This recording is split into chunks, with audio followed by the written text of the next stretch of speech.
Konnichiwa, mina. This is Tisakura, and you're watching PokeCast. Today's review is on Skylanders Giants.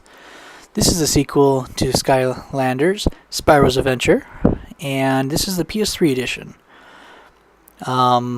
Boy, where do I start? This game, well, let's put it this way. Toys for Bob knew that we wanted a sequel. And so they decided, why not throw so much more into the game to where the game has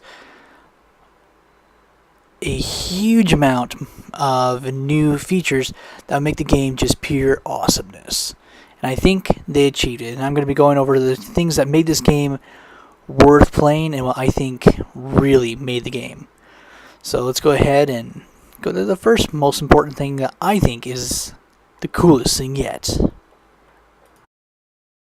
First thing is the game within the game. This is Skystones. It is a tactical card game or stone game, whatever way you want to look at it.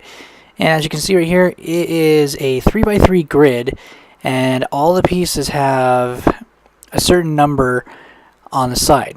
It's basically just like in Final Fantasy VIII, the card game we were able to play in there, but they made it their own.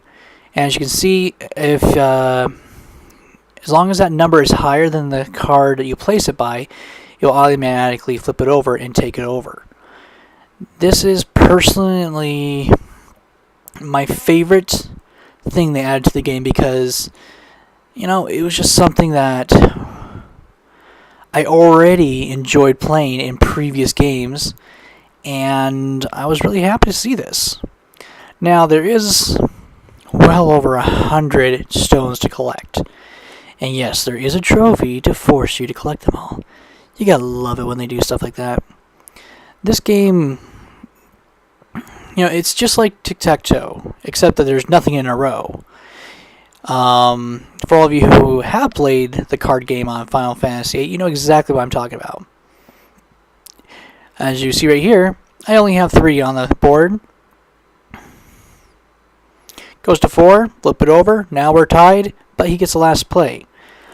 Instantly, I lose, because now he has 6 on the board. Okay. Luckily, you don't lose any cards or stones in this version, so that's one of the bonus things about this one. However, if you guys come out with a draw, it's just like tic-tac-toe. You both lose. And then you have to go and replay the game anyways. So it's very important to have high stones like mine that I have in this one. And don't worry, you will get them as the game progresses. And there's really only 2 ways you can get the stones.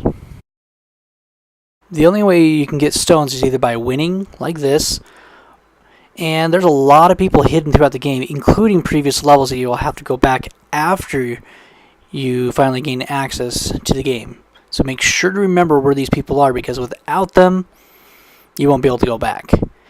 Also, you got this guy, the vendor, which is a nice little touch because now you can buy things. He also has Skystone stones for the game, and some of them are really high. But he's hidden in every level, and you have to go and buy them. So make sure to save your coins for your character that you don't need to upgrade for this. Next nice thing about Giants is the new Skylanders. There's actually 2 types of new Skylanders that they added in. And the biggest one, big, is of course the Giants.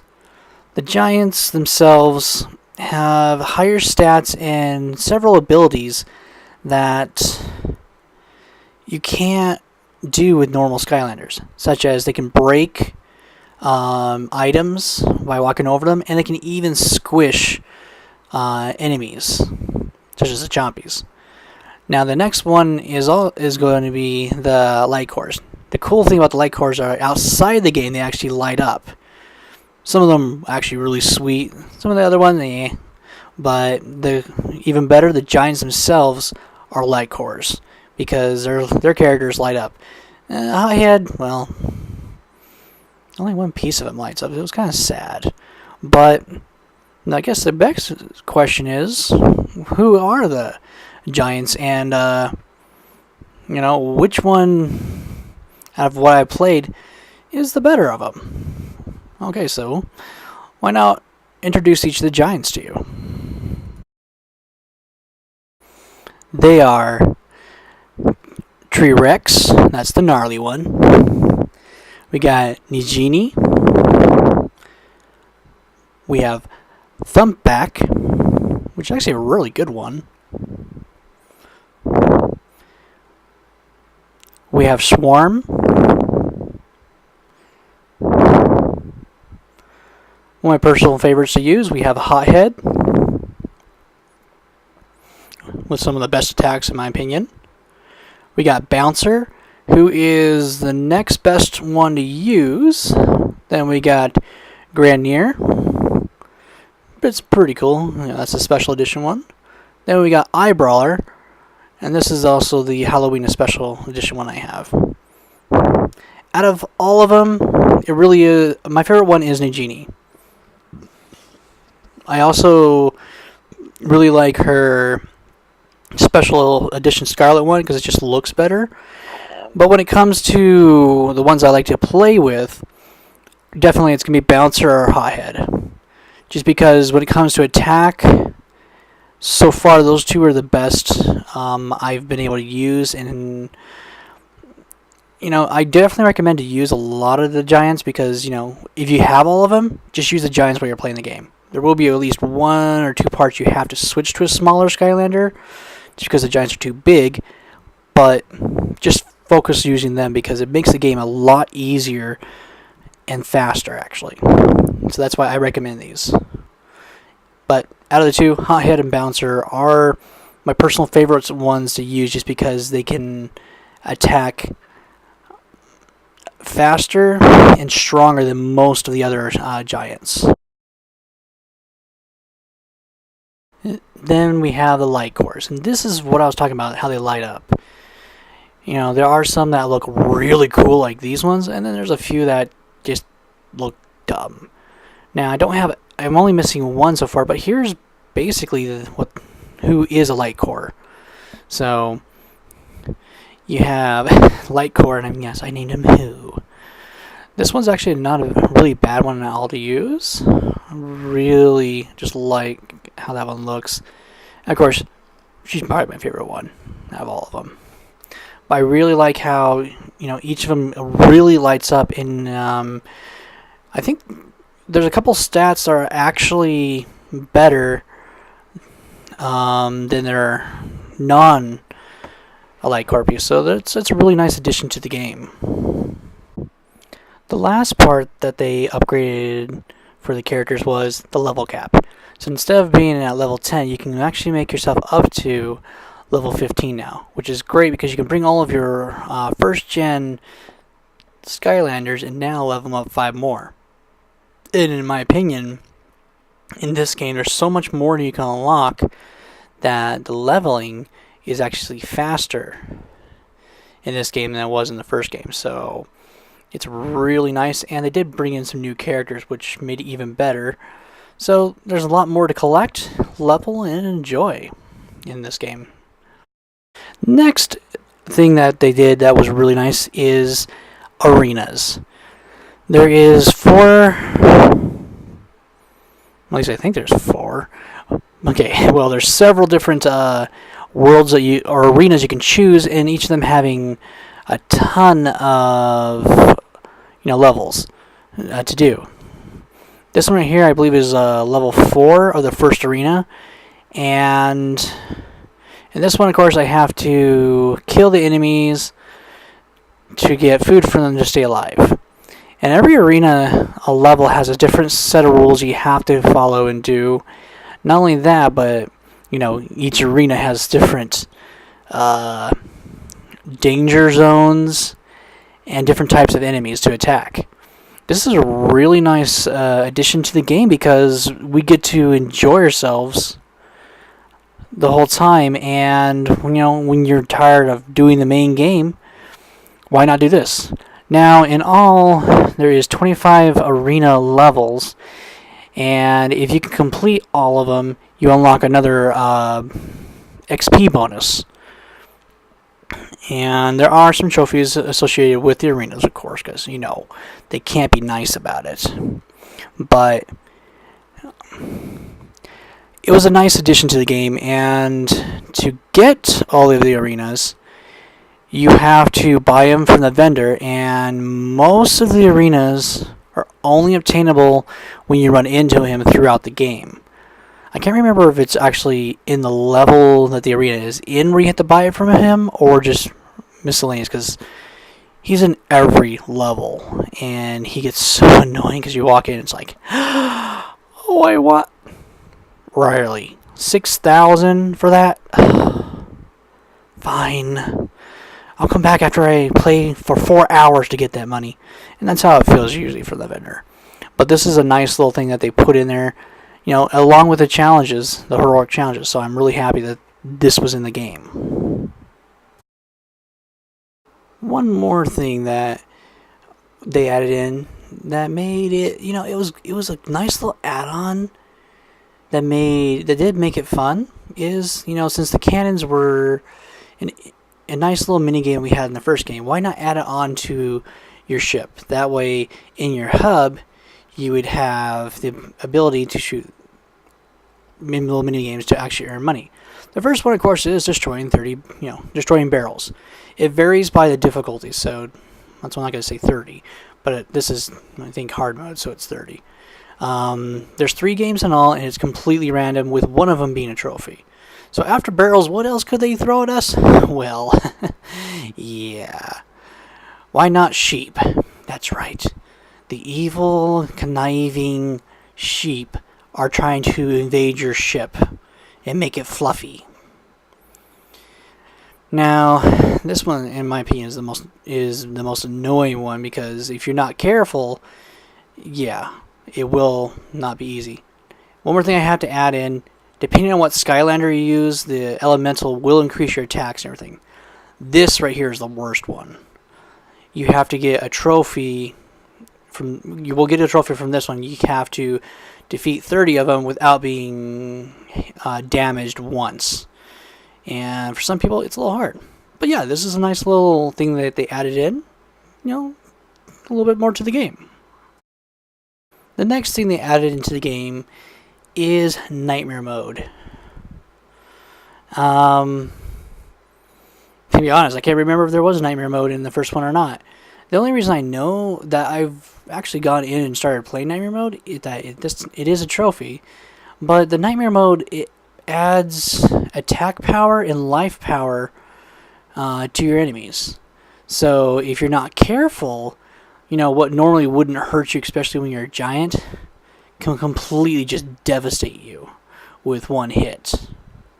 So it is not an easy mode to play.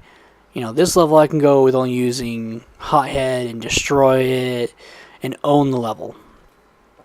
But even though he's pretty strong and he can do a lot, he has the highest critical strike hat on, I lost like 4 Skylanders in this level just because of how much damage they do and how much more life they have.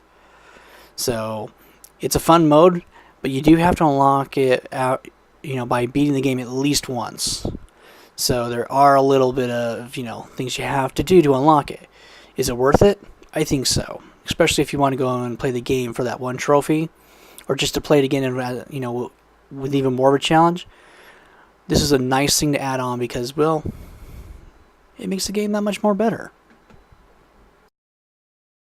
The one thing that also makes it good about beating the game is you get to watch some pretty funny credits.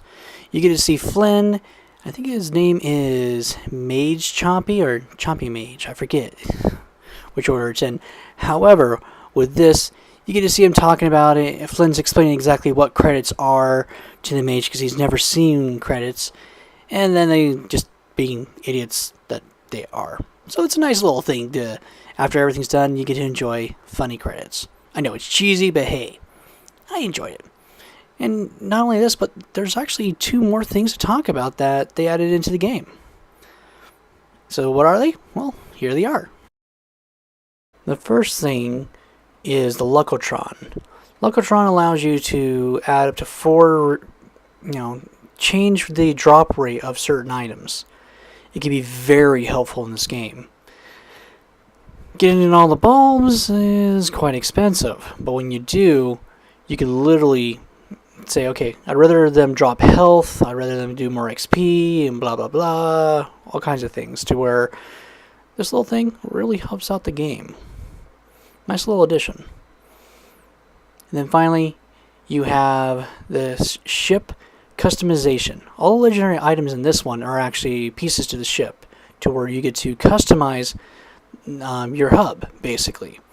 I really enjoyed this feature because now it actually means something to collect the legendary treasures. And after, going around selecting what you would like to see the ship as, you get to actually see it in 3D in a panorama view, which is really nice, because then you can see if it looks cool to your standards, or go back and change it, because you don't want to be looking at cheesy. And like right here, you get to see exactly the awesome epicness that you have made. And that's one thing that I really just added more to the little things you have to collect. With everything they put into this game, it just shows that they knew exactly what we wanted to see in a game, for a sequel. They didn't just go the easy route, like, here's a sequel for you, like some people do. They will remain nameless, you evil ones. But we know of all those bad ones. But this is really... they went out of their way. Here's a mini game. Here's customization for your hub. Here's an option to change what you get from the drops when you defeat enemies and stuff. Here's a brand new game inside the game. Here's Arena. Here's Giants. Here's Light Core. Here's everything awesome about the first game and more. I think, I personally feel after playing this game, they really went through and did everything that a game company, development team can do, because they love their game so much that they wanted us to love it too. And that is why, out of a lot of sequels I played, I think that Skylanders Giants is definitely in the top 10 best sequels for the PS3, because they did it right.